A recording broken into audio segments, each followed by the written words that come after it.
Hello കൂട്ടുകാരെ, class 9 maths മൂന്നാം chapter സമാന്തര വരകൾ അതിലെ 54 പേജിലെ 4-ാമത്തെ ചോദ്യമാണ് ഈ വീഡിയോയിൽ നമ്മൾ ഡിസ്കസ് ചെയ്യുന്നത്. ചോദ്യം നോക്കൂ.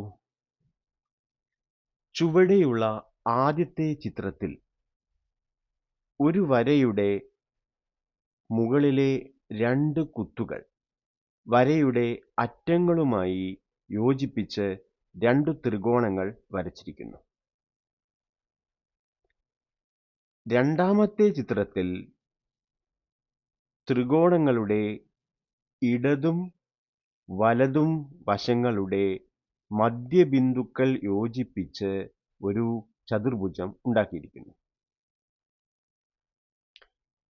ഈ ചതുർഭുജം ഒരു സാമാന്തരികമാണെന്ന് തെളിയിക്കുക.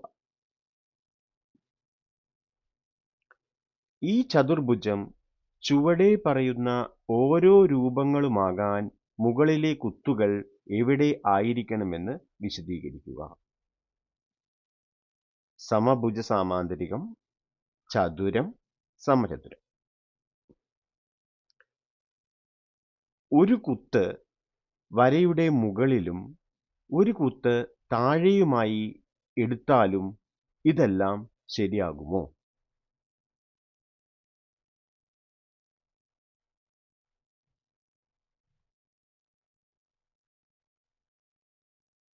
ഓക്കെ, അപ്പോൾ നമുക്ക് ഇത് എങ്ങനെയാണ് ചെയ്യുന്നതെന്ന് നോക്കാം. അപ്പോൾ ഇവിടെ ചോദ്യത്തിൽ പറഞ്ഞിരിക്കുന്നത് എ ബി എന്ന ഒരു വശം, എ ബി എന്ന വര, ആ വരയ്ക്ക് മുകളിലായി 2 കുത്തുകളുണ്ട്, പിയും ക്യൂവും. ഇനി ഈ 2 കുത്തുകളും എ ബിയുടെ അറ്റങ്ങളുമായി യോജിപ്പിച്ചു. അപ്പോൾ നമുക്ക് A P B, A Q B 2 ത്രികോണങ്ങൾ കിട്ടും. ഇനി ഈ 2 ത്രികോണങ്ങളുടെയും ഇടതുവശത്തെയും വലതുവശത്തെയും മധ്യബിന്ദുക്കൾ, അതായത് എ ക്യുവിൻ്റെ മധ്യബിന്ദു ഇയും അതേപോലെ എ പിയുടെ മധ്യബിന്ദു ഡിയും ബി ക്യുവിൻ്റെ മധ്യബിന്ദു എഫ്, ബി പിയുടെ മധ്യബിന്ദു ജി, അപ്പോൾ ഡി ഇ എഫ് ജി, ഇവ യോജിപ്പിച്ച് ഒരു ചതുർഭുജം വരച്ചു. ഇത് സാമാന്തരികമാണ് എന്ന് ആദ്യം തെളിയിക്കണം. അതാണ് ചോദ്യത്തിൻ്റെ ഒന്നാം ഭാഗം. ചോദ്യത്തിന്റെ രണ്ടാം ഭാഗത്തിൽ പറയുന്നത് ഈ സാമാന്തരികം എപ്പോഴാണ് സമഭുജ സാമാന്തരികമാവുക, അതായത് പിനെയും ക്യൂവിനെയും നമ്മൾ മാറ്റും. എങ്ങോട്ടേക്ക് മാറ്റുക, അവ തമ്മിൽ എങ്ങനെ മാറ്റിയാലാണ് ഇത് ഒരു സമഭുജ സാമാന്തരികമാവുക, അതേപോലെ ചതുരം സമചതുരമാവുക എന്നതാണ് രണ്ടാമത്തെ ഭാഗം. മൂന്നാമത്തെ ഭാഗത്തിൽ ഇതിൽ ഒരു ബിന്ദുവിനെ നമ്മൾ താഴേക്കെടുക്കും. ഓക്കെ, ക്യൂവിനെ താഴേക്കെടുക്കാന്ന് വിചാരിക്കുക.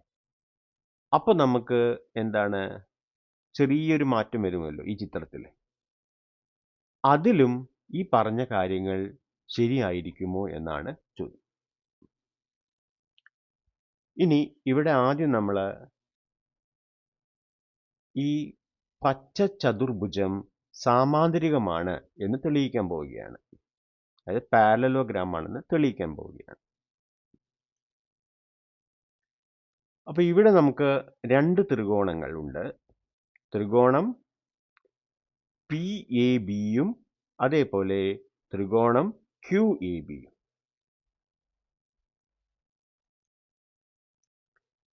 ത്രികോണം പി എ ബിയിൽ ഇടത് വലത് വശങ്ങളുടെ മധ്യബിന്ദുക്കൾ യോജിപ്പിക്കുന്ന വര D G,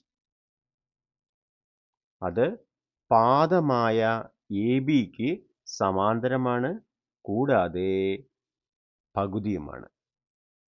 D G A ബിക്ക് സമാന്തരമാണ്, ഡി ജിയുടെ നീളം അര എ ബി ആണ്. ഓക്കെ, അതേപോലെ ത്രികോണം QABയിൽ മധ്യബിന്ദുക്കൾ ഇയും എഫും യോജിപ്പിക്കുന്ന വര EF മൂന്നാമത്തെ വശമായ ABക്ക് സമാന്തരമായിരിക്കും. കൂടാതെ EFന്റെ നീളം ABയുടെ പകുതിയായിരിക്കും. നമ്മുടെ മധ്യബിന്ദു സിദ്ധാന്തപ്രകാരം. ഓക്കെ, ത്രികോണം QABയിൽ ഇടത് വലത് വശങ്ങളുടെ മധ്യബിന്ദുക്കൾ യോജിപ്പിക്കുന്ന വര EF പാദമായ ABക്ക് സമാന്തരവും അതിൻ്റെ പകുതിയുമാണ്. ഇനിയിപ്പോൾ ഈ രണ്ട് സ്റ്റെപ്പിൽ നിന്നും നമുക്ക് DG അര AB ആണെന്നും EF അര AB ആണെന്നും കിട്ടി. അതിൻ്റെ അർത്ഥം DGയും EFും തുല്യമാണ്. അപ്പോൾ ഈ ചിത്രത്തിൽ DGയും EFും തുല്യമാണ്. അതായത് ചതുർഭുജത്തിൻ്റെ ഒരു ജോഡി എതിർവശങ്ങൾ തുല്യമാണ്. കൂടാതെ അവ എന്താണ്? ABക്ക് സമാന്തരമാണ്. അതുകൊണ്ട് അവ സമാന്തരവുമാണ്.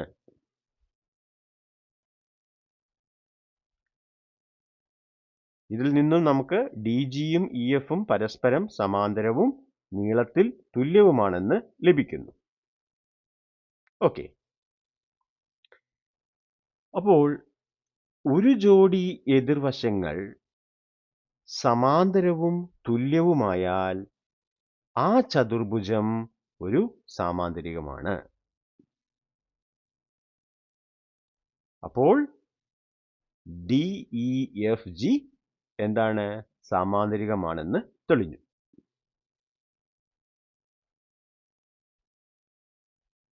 ഓക്കെ, ഇനി നമുക്ക് ചോദ്യത്തിൻ്റെ രണ്ടാം ഭാഗത്തിലേക്ക് കടക്കാം. ഈ മുകളിലെ ബിന്ദുക്കൾ എങ്ങനെ ആവുമ്പോഴാണ് നമുക്ക് താഴെ പറയുന്ന ഓരോ രൂപങ്ങൾ കിട്ടുക എന്നാണ് ചോദ്യം. അപ്പോൾ ഒന്നാമത്തെ രൂപം എന്ന് പറയുന്നത് സമഭുജ സാമാന്തരികമാണ്. അപ്പോൾ ഒരു സാമാന്തരികത്തിൻ്റെ എല്ലാ വശങ്ങളും തുല്യമാകുമ്പോഴാണ് അത് സമഭുജ സാമാന്തരികമാകുന്നത്. ഓക്കെ, അപ്പൊ ഇവിടെ DGയും EFും തുല്യമാണെന്ന് നമുക്കറിയാം. DEയും FGയും തുല്യമാണെന്നും നമുക്ക് അറിയാം.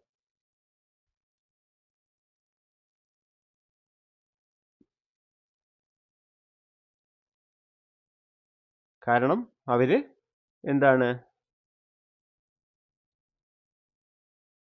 പരസ്പരം സമാന്തരമാണ്. പിന്നെ നമ്മൾ DG സമം EF എന്ന് സ്ഥാപിച്ചിട്ടുമുണ്ട്. ഓക്കെ, ഇവിടെ നമുക്കിനി ഈ DEയും DGയും തുല്യമാണ് എന്ന് തെളിയിച്ചാൽ ബാക്കി രണ്ട് വശങ്ങളും ഇവയ്ക്ക് തുല്യമാണെന്ന് സ്ഥാപിക്കാം. നമ്മൾ കണ്ടെത്തിയ ചതുർഭുജത്തിൻ്റെ ഒരു ജോഡി എതിർവശങ്ങളുടെ നീളം DG സമം EF ആണ്. അതേപോലെ തന്നെ അതിൻ്റെ അടുത്ത ജോഡി എതിർവശങ്ങളുടെ നീളം DE സമം GF. അത് എന്തായിരിക്കും? അര PQ ആയിരിക്കും. ഓക്കെ, അതെന്തുകൊണ്ടാന്ന് വെച്ച് കഴിഞ്ഞാൽ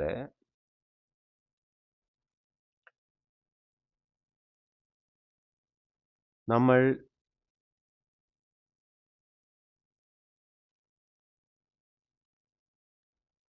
ത്രികോണം APQ എടുക്കുക. ത്രികോണം APQയിൽ മധ്യബിന്ദുക്കൾ യോജിപ്പിക്കുന്ന വരയാണ് DE. അതുകൊണ്ട് DE മൂന്നാമത്തെ വശമായ PQവിന് സമാന്തരവും അതിൻ്റെ പകുതിയുമായിരിക്കും. അപ്പോൾ DE സമം അര PQ. ഇനി ത്രികോണം BPQവിൽ മധ്യബിന്ദുക്കൾ യോജിക്കുന്ന വര FG മൂന്നാമത്തെ വശം PQവിന് സമാന്തരവും പകുതിയുമായിരിക്കും. അപ്പം നമുക്ക് GF സമം അര PQ എന്ന് കിട്ടും. അതാണ് DE സമം GF സമം അര PQ എന്ന് പറയാൻ കാരണം. ഓക്കെ.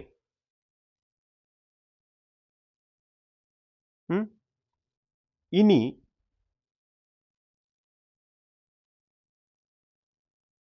ഈ DEയും അതേപോലെ തന്നെ DGയും തുല്യമാവണമെന്ന് വിചാരിക്കുക. അത് തുല്യമാവണമെങ്കിൽ നമ്മുടെ DG എന്ന് പറഞ്ഞാൽ അര AB ആണ്, DE എന്ന് പറഞ്ഞാൽ അര PQ ആണ്. അത് തുല്യമായാൽ മതി. അത് തുല്യമാവാന്ന് പറഞ്ഞാൽ ABയും PQവും തുല്യമായാൽ മതി. അപ്പോൾ ഇവിടെ AB എന്ന പാദവും അതേപോലെ മുകളിലുള്ള ബിന്ദുക്കൾ യോജിപ്പിക്കുന്ന വര PQവും ഒരേ നീളമാണെങ്കിൽ ഈ സാമാന്തരികത്തിലെ 4 വശങ്ങളും തുല്യമായിരിക്കും. DEFG എന്ന സാമാന്തരികത്തിലെ 4 വശങ്ങളും പരസ്പരം തുല്യമാകണമെങ്കിൽ DE സമം DG ആയാൽ മതി. അതാവണമെങ്കിൽ അര AB എന്നതും അര PQ എന്നതും തുല്യമാകണം. അപ്പോൾ ഇതിൽ നിന്നും മുകളിലെ ബിന്ദുക്കൾ തമ്മിലുള്ള അകലവും, അതായത് PQവിൻ്റെ നീളവും പാദത്തിൻ്റെ നീളവും ABയുടെ നീളവും തുല്യമായിരിക്കണം. പാദത്തിൻ്റെ നീളവും അതേപോലെ തന്നെ മുകളിലെ ബിന്ദുക്കൾ തമ്മിലുള്ള അകലവും തുല്യമായാൽ ഈ സാമാന്തരികം അല്ലെങ്കിൽ ചതുർഭുജം എന്തായിരിക്കും? സമഭുജ സാമാന്തരികമായിരിക്കും. ഓക്കെ. ഇനി രണ്ടാമത്തെ ഭാഗത്തിൽ നമുക്ക് അടുത്ത് തെളിയിക്കാൻ എന്താണ്? ചതുരം ആവണമെങ്കിൽ, ഇത് ചതുരമാവണമെങ്കിൽ Pയും Qവും എങ്ങനെ ആയിരിക്കണം? ഇപ്പോൾ DEFG ഒരു സാമാന്തരികമാണെന്ന് നമുക്ക് അറിയാം. അത് ചതുരമാവണമെങ്കിൽ ഏതെങ്കിലും ഒരു കോണ് 90 ഡിഗ്രി ആയാൽ മതി. ഒരു കോണ് 90 ഡിഗ്രി ആയാൽ ഓട്ടോമാറ്റിക്കലി ബാക്കി കോണുകളും 90 ഡിഗ്രി ആയിരിക്കും. ഓക്കെ. അപ്പോൾ കോണുകളെല്ലാം തന്നെ 90 ഡിഗ്രി ആകുമ്പോഴാണ് ഒരു സാമാന്തരികം ചതുരമായി മാറുന്നത്. അപ്പോൾ ഇവിടെ നമുക്ക് EDG എന്ന കോണ് 90 ഡിഗ്രി ആവണം. ഇത് 90 ഡിഗ്രി ആവണമെങ്കിൽ നമ്മുടെ EDയും DGയും പരസ്പരം ലംബമായിരിക്കണം. ഓക്കെ. ഇനി നമ്മുടെ ED PQവിന് സമാന്തരമാണല്ലോ. അതേപോലെ DG ABക്കും സമാന്തരമാണ്. അപ്പോൾ DE DG ഇവ പരസ്പരം ലംബമാവുക എന്ന് പറഞ്ഞാൽ PQ ABക്ക് ലംബമായിരിക്കണം.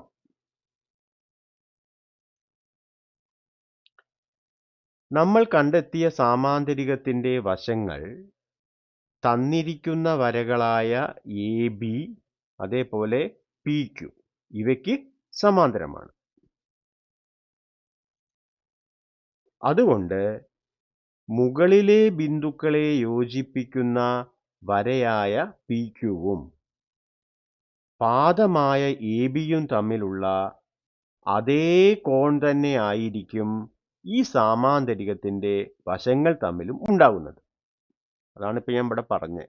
EDG എന്ന് പറഞ്ഞ കോണും അതുപോലെ ഈ QP ABയിൽ വരുമ്പോൾ ഉണ്ടാകുന്ന കോണും അത് എന്തായിരിക്കും? തുല്യമായിരിക്കും. അപ്പോൾ ഇത് 90 ആവണമെന്നുണ്ടെങ്കിൽ QPയും ABയും ലംബമായിരിക്കണം. സാമാന്തരികത്തിന്റെ കോൺ 90 ഡിഗ്രി ആകണമെങ്കിൽ മുകളിലെ ബിന്ദുക്കളെ യോജിപ്പിക്കുന്ന വര പാദത്തിന് ലംബമായിരിക്കണം. ഓക്കെ. അപ്പോൾ ഇതിൽ നിന്നും ചതുരം ലഭിക്കാൻ മുകളിലെ ബിന്ദുക്കൾ യോജിപ്പിക്കുന്ന വര പാദമായ എബിക്ക് ലംബമായിരിക്കണം. മനസ്സിലായോ? ഇനിയിപ്പോൾ സാമാന്തരികത്തിന്റെ ഇതില് ഒരു കോണ് 90 ഡിഗ്രി ആയാൽ അതിന്റെ എതിർകോണും 90 ഡിഗ്രി ആയിരിക്കും. കാരണം അത് തുല്യമായിരിക്കണം. പിന്നെ ഇതിന്റെ അടുത്ത് ഉള്ള കോണുകൾ അടുത്തുള്ള കോണുകളുമായി ഇതിന് കൂട്ടുമ്പോൾ 180 കിട്ടണം. അപ്പോൾ ഇത് 90 ആണെങ്കിൽ മറ്റത് എന്തായിരിക്കും? 180 മൈനസ് 90 ആയിരിക്കും. അതാണ് ഒരു കോണ് 90 ഡിഗ്രി എന്ന് സ്ഥാപിച്ചാൽ മതി എന്ന് പറയാൻ കാരണം. ഓക്കെ. അപ്പോൾ നമ്മുടെ തന്നിരിക്കുന്ന ചിത്രത്തിലെ ചതുർഭുജം ചതുരമാവണമെങ്കിൽ എന്താണ് നമ്മൾ പറഞ്ഞത്? ഈ എ ബി എന്ന വരയ്ക്ക് മുകളിലുള്ള പി ക്യു എന്നീ ബിന്ദുക്കൾ യോജിപ്പിക്കുന്ന വര എ ബിക്ക് ലംബമായിരിക്കണം.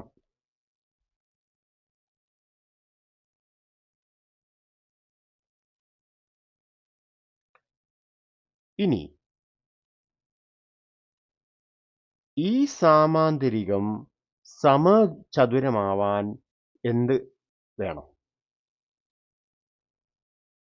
സമചതുരത്തിന്റെ പ്രത്യേകത എന്താണ്?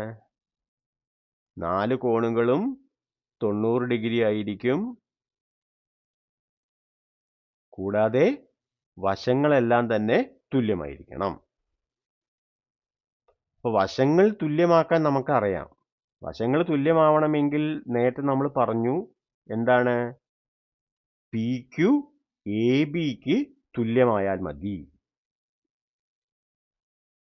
ഇനി ഈ സാമാന്തരികം അതിൻ്റെ കോണ് 90 ഡിഗ്രി ആവണമെങ്കിൽ പി ക്യു എ ബിക്ക് ലംബമായാൽ മതി.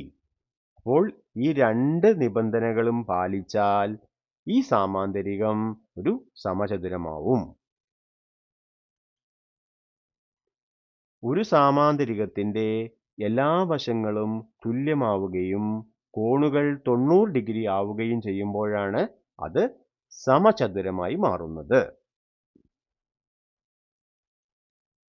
അതായത് ഒരു സാമാന്തരികം ഒരേ സമയം സമഭുജ സാമാന്തരികവും ചതുരവും ആയാൽ അത് സമചതുരമായി മാറുന്നു. അപ്പോൾ വശങ്ങൾ തുല്യമാകാൻ മുകളിലെ ബിന്ദുക്കൾ തമ്മിലുള്ള അകലം പാദത്തിന് തുല്യമായിരിക്കണമെന്ന് നമ്മൾ ആദ്യം കണ്ടെത്തി. പി ക്യു സമം എ ബി. കോണുകൾ 90 ഡിഗ്രി ആകാൻ മുകളിലെ ബിന്ദുക്കൾ യോജിപ്പിച്ച് വരയ്ക്കുന്ന വര പാദത്തിന് ലംബമായിരിക്കണം എന്നും നമ്മൾ കണ്ടു. അപ്പോൾ സമചതുരം ലഭിക്കാൻ മുകളിലെ ബിന്ദുക്കൾ തമ്മിലുള്ള അകലം പാദത്തിന് തുല്യവും അതിന് ലംബവുമായിരിക്കണം എന്ന് തെളിയും. ഓക്കെ.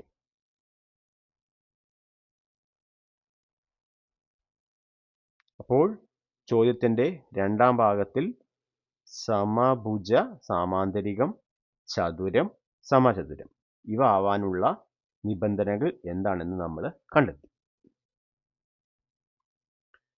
ഇനി നമുക്ക് മൂന്നാമത്തെ ഭാഗത്തേക്ക് പോവാം. മൂന്നാമത്തെ ഭാഗത്തിൽ പറയുന്നത് എന്താണ്? എ ബി എന്ന വരയ്ക്ക് മുകളിലായി ഒരു ബിന്ദുവും താഴെയായി വേറൊരു ബിന്ദുവും വേണം. ഓക്കെ. അപ്പോൾ ഇവിടെ ഞാൻ ക്യു എന്ന ബിന്ദുവിനെ താഴേക്ക് എടുക്കാൻ പോവുകയാണ്. അപ്പോൾ നമ്മുടെ ചിത്രം ഇങ്ങനെയായിട്ട് മാറും. അപ്പോൾ ക്യൂവിന് ഇവിടെ A D P G B ഇത് എന്തായിരിക്കും? A D P G B അത് ഇവിടെ തന്നെ ആയിരിക്കും. അതിൽ നമ്മൾ ഡി ജി വരച്ചിട്ടുണ്ട്. ഇനി ക്യൂവിനെ നമ്മൾ താഴേക്ക് എടുക്കുകയാണെങ്കിൽ നമുക്ക് A E Q F B താഴെ വന്നു. പിന്നെ എന്ത് വേണം? ഇയും എഫും വരയ്ക്കണം. ഇയും എഫും വരച്ചു. ഇനി എന്താ? മുകളിലുള്ള പിയും താഴെയുള്ള ക്യൂവും യോജിപ്പിച്ചു. ഒരു ബിന്ദു മുകളിലും മറ്റേത് താഴെയുമായാൽ ചിത്രം ഇങ്ങനെയായിട്ട് മാറും. ഓക്കെ. അപ്പോൾ നമ്മൾ ചോദ്യത്തിൽ ചോദിച്ചിരിക്കുന്നതിൻ്റെ ഉത്തരം എന്താണ്? ഒരു ബിന്ദു മുകളിലും മറ്റേത് താഴെയുമായാലും മുൻപ് പറഞ്ഞ നിബന്ധനകളെല്ലാം പൂർണ്ണമായും ശരിയായിരിക്കും. അതായത് സാമാന്തരികം, ചതുരം, സമചതുരം എന്നിവ ലഭിക്കാനുള്ള നിബന്ധനകളെല്ലാം തന്നെ ശരിയായിരിക്കും. അത് നമുക്ക് ഓരോന്നായി നോക്കാം. ഇപ്പോൾ ഇവിടെ ഒരു ബിന്ദു പാദത്തിന് മുകളിലും പി ആണത്, മറ്റേത് ക്യൂ താഴെയും വന്നാൽ നമ്മൾ നേരത്തെ മനസ്സിലാക്കിയ മധ്യബിന്ദു സിദ്ധാന്ത പ്രകാരം നമ്മുടെ അടിസ്ഥാന നിയമങ്ങൾക്ക് ഒരു മാറ്റവും സംഭവിക്കുന്നില്ല.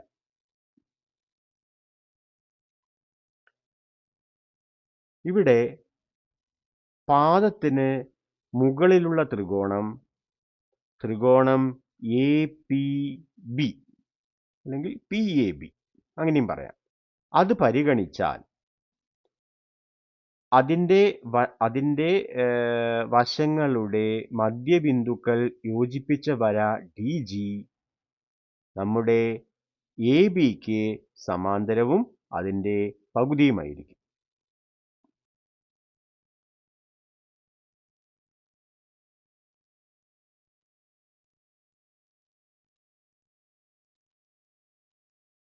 ഓക്കെ.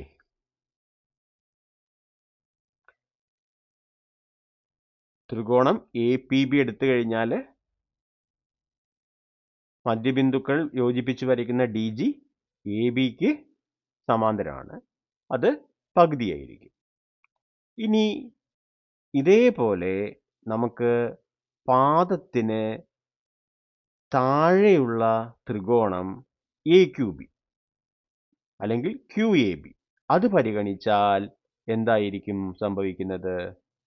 അത് പരിഗണിക്കുമ്പോൾ ഇവിടെ ഇ എഫ് എന്ന വര മധ്യബിന്ദുക്കൾ യോജിപ്പിച്ച വരയാണ്. അത് മൂന്നാമത്തെ വശമായ എ ബിക്ക് സമാന്തരവും അതേപോലെ അതിൻ്റെ പകുതിയുമായിരിക്കും. ശരിയാണല്ലോ? അപ്പോൾ രണ്ടാമത്തെ സ്റ്റെപ്പിൽ നമ്മൾ മനസ്സിലാക്കിയത് എന്താണ്? ഡി ജി എന്ന വര എ ബിയുടെ പകുതിയാണ്, സമാന്തരമാണ്. മൂന്നാമത്തെ സ്റ്റെപ്പിൽ ഇ എഫ് എ ബിക്ക് സമാന്തരമാണ്, പകുതിയുമാണ്. അപ്പോൾ നമുക്ക് എന്ത് മനസ്സിലാക്കാം? ഡി ജിയും ഇ എഫും പരസ്പരം സമാന്തരമാണ്, കൂടാതെ തുല്യമാണ് എന്ന് കിട്ടും. ഒരേ വരയായ എ ബിക്ക് സമാന്തരവും തുല്യവുമായതിനാൽ ഉള്ളിലെ ചതുർഭുജത്തിൻ്റെ എതിർവശങ്ങളായ ഡി ജിയും ഇ എഫും പരസ്പരം സമാന്തരവും നീളത്തിൽ തുല്യവുമാണെന്ന് തെളിയുന്നു. അപ്പോൾ ഒരു ജോഡി എതിർവശങ്ങൾ തുല്യമായ ചതുർഭുജം എന്തായിരിക്കും? സാമാന്തരികമായിരിക്കും. ഒരു ചതുർഭുജത്തിൻ്റെ ഒരു ജോഡി എതിർവശങ്ങൾ തുല്യവും സമാന്തരവുമായാൽ അത് എന്തായിരിക്കും? സാമാന്തരികമായിരിക്കും. അതുകൊണ്ട് പച്ച നിറത്തിലുള്ള രൂപമായ DEFG ഒരു സാമാന്തരികം തന്നെയാണ്. ഓക്കെ,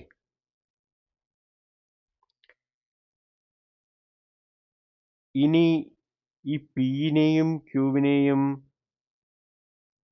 എങ്ങനെ എടുത്താലാണ് ഇത് ഒരു സമഭുജ സാമാന്തരികമാവുന്നത്? അപ്പൊ ഇവിടെ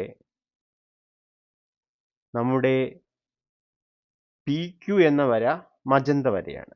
അപ്പോൾ മജന്ത വരയായ PQവും പാദമായ ABയും തമ്മിലുള്ള ബന്ധത്തെ ആശ്രയിച്ചിട്ടാണ് നമ്മുടെ ഈ സാമാന്തരികം പ്രത്യേക രൂപങ്ങളായിട്ട് മാറുന്നത്.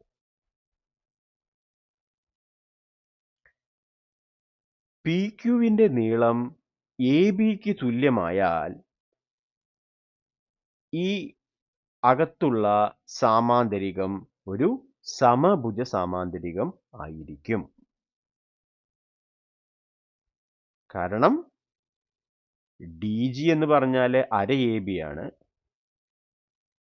DE എന്ന് പറഞ്ഞാൽ അര PQ ആണ്. അപ്പോൾ ABയും PQവും തുല്യമായി കഴിഞ്ഞാൽ അരയാരും ക്യാൻസലായി പോയി അരയാരും ക്യാൻസൽ ചെയ്ത് കഴിഞ്ഞിട്ടുണ്ടെങ്കിൽ നമുക്ക് DGയും അതേപോലെ തന്നെ DEയും തുല്യമാണെന്ന് പറയാം. ഓക്കെ, അപ്പൊ അവര് തുല്യമായി കഴിഞ്ഞാൽ മറ്റുള്ള വശങ്ങൾ തുല്യമായിരിക്കും. അപ്പോൾ PQ വര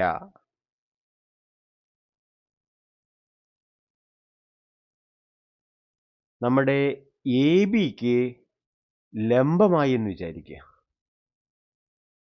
ലംബമായി കഴിഞ്ഞാൽ എന്ത് സംഭവിക്കും? ഇതിലെ ഓരോ കോണുകളും 90 ഡിഗ്രി ആയിട്ട് മാറും. അപ്പോൾ ഉള്ളിലെ സാമാന്തരികം ചതുരമായിട്ട് മാറും. ഇനി PQ എന്ന വര ABക്ക് തുല്യവും അതേപോലെ ലംബവുമായാൽ നമ്മുടെ പച്ച സാമാന്തരികം ഒരു സമചതുരം ആയിരിക്കും. ഓക്കെ,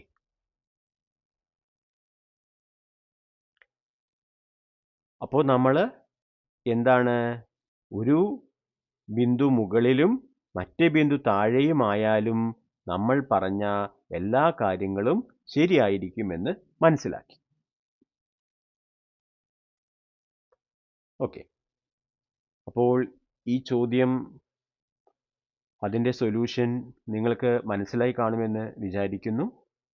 വീഡിയോ ഇഷ്ടപ്പെട്ടാൽ ലൈക്ക് ചെയ്യുക, മറ്റുള്ളവർക്ക് ഷെയർ ചെയ്യുക, നിങ്ങളുടെ അഭിപ്രായങ്ങൾ കമൻറ്റ് ചെയ്യുക, ചാനൽ സബ്സ്ക്രൈബ് ചെയ്ത് സപ്പോർട്ട് ചെയ്യുക.